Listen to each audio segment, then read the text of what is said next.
Saudara-saudari yang dikasihi dan mengasihi Tuhan, selamat berjumpa kembali dalam Bulan Kitab Suci Nasional tahun 2020. Gereja menetapkan bulan September sebagai Bulan Kitab Suci Nasional dengan harapan setiap umat Katolik semakin akrab dengan Kitab Suci. Pada tahun 2020 ini, tema yang diberikan pada kita semua adalah mewartakan kabar baik di tengah krisis iman dan identitas. Harapannya bisa ada 4 pertemuan dengan 4 tema, dan tema yang pertama adalah Allah itu adalah kasih. Baik, kita akan mengawalinya dengan membaca firman itu terlebih dahulu. Bacaannya diambil dari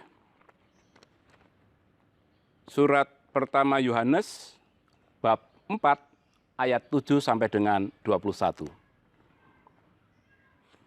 Saudara-saudaraku yang kekasih, marilah kita saling mengasihi, sebab kasih itu berasal dari Allah.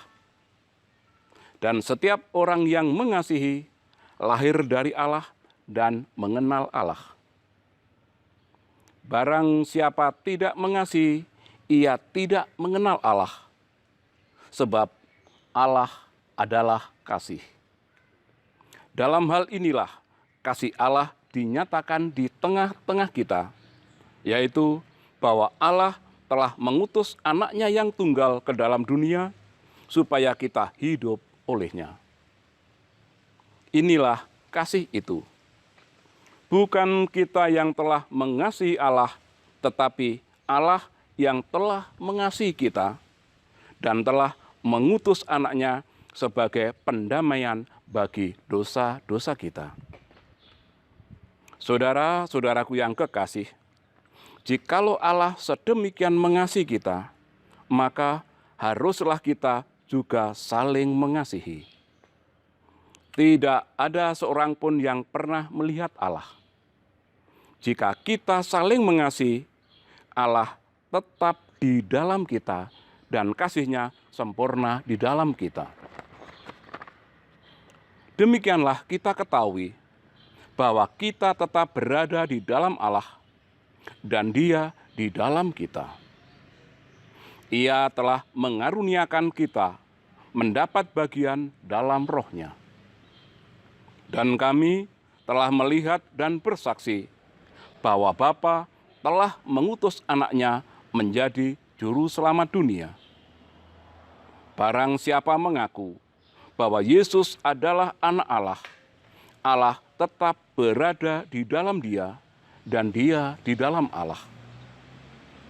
Kita telah mengenal dan telah percaya akan kasih Allah kepada kita. Allah adalah kasih.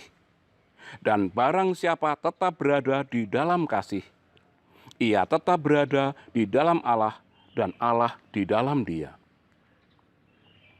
Dalam hal inilah kasih Allah sempurna di dalam kita, yaitu kalau kita mempunyai keberanian percaya pada hari penghakiman. Karena sama seperti Dia, kita juga ada di dalam dunia ini. Di dalam kasih tidak ada ketakutan. Kasih yang sempurna melenyapkan ketakutan. Sebab ketakutan mengandung hukuman, dan barang siapa takut, ia tidak sempurna di dalam kasih. Kita mengasihi karena Allah lebih dahulu mengasihi kita. Jikalau seorang berkata, "Aku mengasihi Allah," dan ia membenci saudaranya, maka ia adalah pendusta. Karena barang siapa tidak mengasihi saudaranya yang dilihatnya, tidak mungkin mengasihi Allah yang tidak dilihatnya. Dan perintah ini kita terima dari Dia. Barang siapa mengasihi Allah, ia juga harus mengasihi saudaranya. Demikianlah sabda Tuhan. Saudara-saudari yang dikasihi dan mengasihi Tuhan, sebagai umat Katolik, selama bulan September ini kita diharapkan lebih tekun membaca kitab suci. Supaya apa? Supaya hidup kita selalu dalam tuntunan firman-Nya. Fransiskus Assisi pernah berkata, setiap kali kita membaca kitab suci, kita berpaling kepada Kristus untuk mendengarkan nasihat-Nya. Selama bulan September ini kita berusaha mendengarkan nasihat-nasihat dari Tuhan. Tema yang diberikan pada kita untuk pertemuan pertama ini adalah Allah adalah kasih. Sebuah gereja di Kota Malang, di altarnya ada tulisan, Allah itu kasih dan kasih itu korban, melengkung di sekitar salib di belakang altar. Allah itu kasih. Jadi pertemuan yang pertama ini harapannya bisa mencapai 3 tujuan. Kita semua sebagai umat Katolik menyadari bahwa Allah itu memang Maha Kasih. Dan yang kedua, kita menyadari identitas kita sebagai orang-orang yang dikasihi Allah. Dan yang ketiga, harapannya adalah supaya kita setelah tahu bahwa kita adalah orang-orang yang dikasihi Allah, kita akhirnya juga bisa mengasihi sesama kita. Apa bukti bahwa Allah itu adalah kasih? Sejak Adam dan Hawa jatuh ke dalam dosa, relasi antara Tuhan dan manusia menjadi jauh. Adam dan Hawa harus terhempas ke dunia ini, tidak bisa bersatu dengan Tuhan di surga. Allah Maha Kasih. Allah menginginkan setiap manusia hidupnya berbahagia, bersekutu bersama Tuhan. Tetapi karena dosa tidak memungkinkan orang bisa bersatu dengan Tuhan. Maka Tuhan akhirnya mengirimkan anaknya yang tunggal ke dunia, yaitu Yesus, rela wafat di kayu salib untuk menebus dosa-dosa kita. Kita bisa menjadi Katolik, kita dipermandikan, kita yang dimeteraikan menjadi anak-anak Allah lewat permandian, bukan karena pilihan kita sebenarnya, tetapi Allah yang memilih kita. Bukan kamu yang memilih aku, tetapi akulah yang memilih kamu. Tuhan telah memilih kita semua untuk menjadi anak-anaknya. Supaya apa? Supaya setiap kita yang telah dipermandikan ini hidup berbahagia selamanya. Allah itu adalah kasih dan kasih adalah korban. Jadi ketika Allah sudah mengasihi kita, kita pun juga harus mau mengasihi sesama. Ketika kita mengasihi seseorang, kita ingin orang yang kita kasih itu selalu berbahagia. Agar orang yang kita kasih berbahagia, kita rela berkorban untuk itu. Orang tua yang sangat mencintai anaknya, ketika anaknya diterima kuliah, diterima kerja, sangat gembira. Dan untuk sampai kegembiraan itu muncul, orang tua rela berkorban apapun. Allah telah mengasihi kita. Ketika kita juga mengasihi Allah, kita harus rela berkorban untuk itu. Kasih adalah bahasa yang sangat Kristiani. Sehingga ketika ada acara kasih bagi bangsaku, kasih untuk negeriku, kasih, orang langsung menangkap bahwa ini adalah bahasa umat Nasrani. Bacaan hari ini saja dari perikop yang pendek tadi, sekurang-kurangnya ada 29 kata kasih. Surat Paulus kepada jemaat di Korintus yang pertama, 1 Korintus 13, ada kasih, kasih, kasih, dan sebagainya. Sehingga kasih itu adalah bahasa yang khas Kristiani. Karena apa? Memang ini ada ajaran baru. Seperti yang terdapat dalam Yohanes 13, di sini Yesus di akhir hidupnya memang memberikan ini kepada kita semua. Perintah baru. Aku memberikan perintah baru kepada kamu, yaitu supaya kamu saling mengasihi. Sama seperti aku telah mengasihi kamu, demikian pula kamu harus saling mengasihi. Dengan demikian, semua orang akan tahu bahwa kamu adalah murid-muridku, yaitu jikalau kamu saling mengasihi. Kata kasih sangat kuat. Kesan ini ada di dalam ajaran Kristiani. Pengikut Kristus memang harus menerapkan ajaran kasih itu. Tuhan mengasihi kita. Sadarkah kita bahwa Tuhan sungguh mengasihi kita? Yesus yang rela wafat di kayu salib untuk menebus dosa kita. Jarak manusia dan Tuhan yang tadinya jauh menjadi dekat. Salib seolah-olah menjadi jembatan penghubung antara bumi dan surga. Gambaran Allah yang mengasihi manusia bukan dalam bentuk lukisan, tetapi dalam Yesus yang tersalib. Inilah gambaran kasih Allah kepada manusia yang penuh dosa ini. Digambarkan dalam Kristus yang tersalib. Kristus sekaligus memberi contoh, memberi teladan kesetiaannya kepada Allah Bapa. Diwujudkan mengasihi sesama yang ada di kanan dan di kirinya. Kepada orang yang menyalibkan, Yesus juga berdoa bagi mereka. Tuhan ampunilah mereka karena mereka tidak tahu yang mereka kerjakan. Kepada penjahat yang di sebelah kanannya, yang hari itu juga percaya Yesus sebagai Raja. Yesus juga mendengarkan. Itulah contoh gambaran konkret kasih Allah Bapa kepada manusia dalam diri Yesus yang tersalib.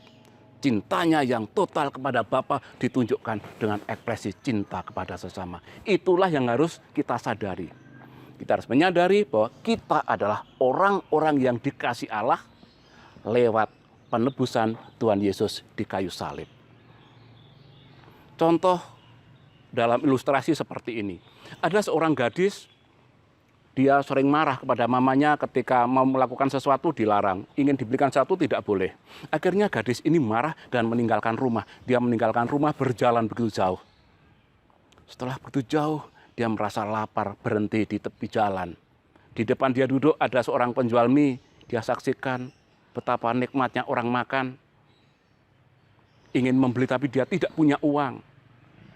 Saat dia termenung, penjual mie datang menyeberang jalan dan memberikan mie itu kepada dia.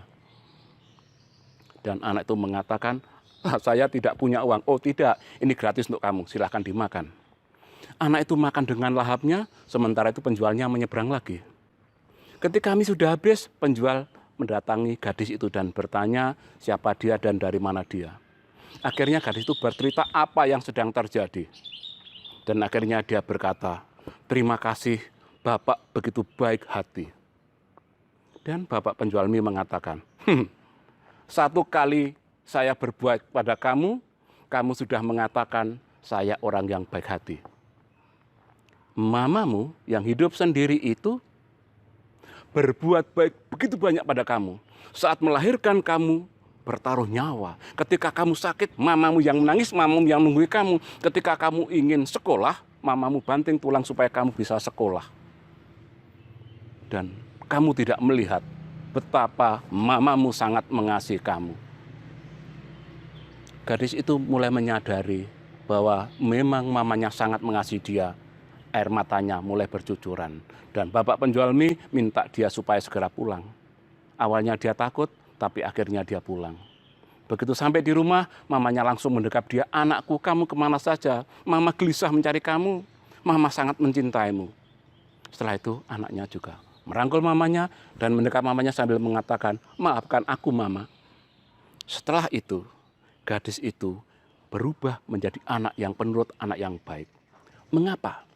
Karena menyadari identitasnya sebagai anak yang dikasih. Penjual mie membawa berita gembira bahwa mamanya adalah orang yang sangat mengasihi, yang selama ini oleh gadis tadi hanya dilihat kelemahannya. Satu kali menolak saja, minta dibelikan ini itu, dianggap mama yang jahat, cerewet, bawel, dan sebagainya. Hari ini kita mendengarkan warta gembira itu adalah bahwa Bapa sangat mengasihi kita, mengutus Yesus Putra yang tunggal datang ke dunia untuk menebus dosa kita. Ketika kita juga menyadari orang yang dikasih Allah, bagaimana sikap kita? Yesus datang bukan hanya berbicara, tapi memberikan contoh. Sehingga yang disalib tangan kanan dan kirinya, artinya untuk yang jahat dikasih, yang baik dikasih. Ada contoh yang konkret yang terjadi beberapa tahun yang lalu. Sumiarsih, nama aslinya Sumiarsih. Dia dipenjara di Lembaga Pemasyarakatan Wanita Malang. Dia membunuh pada tahun 88. Dihukum mati pada tahun 2008. Dihukum selama 20 tahun. Mengajukan gerasi oleh presiden ditolak. Saat-saat terakhir ketika diwawancari sebuah televisi, hari-hari 1-2 hari menjelang dihukum mati, wajahnya masih sangat ceria tanpa kegelisahan di sana. Dan ketika ditanya, apa jawabannya? Dengan menjawab sangat tenang. Semua orang akan mati. Cara mati orang berbeda-beda. Ada yang karena sakit, ada yang karena kecelakaan, ada yang karena ditembak. Saya kebetulan akan mati dengan cara ditembak. Bagi saya bukan bagaimana orang itu mati, tetapi kemana setelah orang itu mati. Saya yakin, saya tahu setelah saya mati, Yesus yang akan menjemput saya. Kesadaran sebagai identitas sebagai murid-murid Yesus, inilah yang sangat berpengaruh terhadap perilaku seseorang. Ketika kita juga menyadari bahwa Yesus juga mengasihi hidup saya, maka saya juga harus mengasihi sesama saya. Tadi dalam bacaan kita dengarkan, omong kosong, pendusta kalau mengatakan mencintai Allah tetapi membenci sesamanya. Ketika kita mengatakan mengasihi Allah, kita ekspresikan dengan mengasihi sesama kita yang ada di kanan dan di kiri kita. Yesus memberi contoh, bukan hanya mengasihi orang yang mengaku Yesus sebagai Raja, tetapi Yesus juga mendoakan orang-orang yang menganiaya dirinya. Mari kita belajar dari Yesus, mensyukuri rahmat penebusan dari Yesus yang sudah rela wafat disalib dengan mengasihi sesama. Bukan hanya orang-orang yang senang dengan saya, orang yang setuju saya, mendukung saya, tetapi dengan orang-orang yang tidak senang dengan saya, yang membenci saya, kita harus mengasihi. Dengan orang yang mengasihi, kita juga mengasihi. Kalau kita hanya mengasihi orang-orang yang mengasihi kita, apa bedanya kita dengan orang yang tidak mengenal Tuhan? Inilah ajaran yang harus kita terapkan. Allah begitu mengasihi kita. Maka ketika kita menyadari sebagai orang-orang yang dikasihi Allah, kita juga harus mengasihi orang-orang yang ada di kanan dan di kiri kita. Bukan hanya orang yang mengasihi saya, tetapi juga orang yang membenci saya. Bagaimana kita belajar mendoakan mereka juga. Kalau ini kita lakukan, Yesus mengatakan orang lain tahu bahwa kita adalah murid-murid Yesus karena kita saling mengasihi. Semoga perjumpaan pertama di pendalaman iman bulan Kitab Suci Nasional ini, Allah itu adalah kasih, sungguh menjadi inspirasi bagi hidup kita masing-masing. Kita hidup dengan kasih bagi semua orang. Karena ketika kita bisa mengasihi sesama yang ada di kanan kiri kita, itulah ekspresi kita, kasih kita kepada Allah. Omong kosong, kita mengasihi Tuhan, tetapi membenci sesamanya. Tuhan memberkati.